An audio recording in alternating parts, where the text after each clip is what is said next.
अपहरण केले आणि तिला घेऊन जात असताना रस्त्यामध्ये देवर्षी नारदांची भेट झाली. नारदांना सांगितलं, इंद्रा, अरे काय करायला, महान सत्यपतिव्रता असणारी कयादू, त्या कयादूचं अपहरण करून तू निघालास, तुला सोबत का?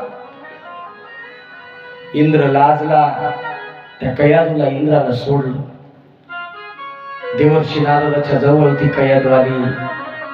देवर्षी नारदाला साष्टांग प्रणिपात केला. कयादू, महाराज, मालक गेले तपश्चर्याला आणि असं राज्यात जाऊन माझं मन करमणार नाही.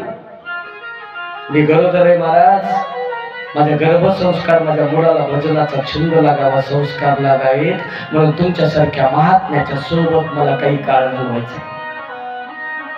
नारदाने सांगितलं, अवश्य.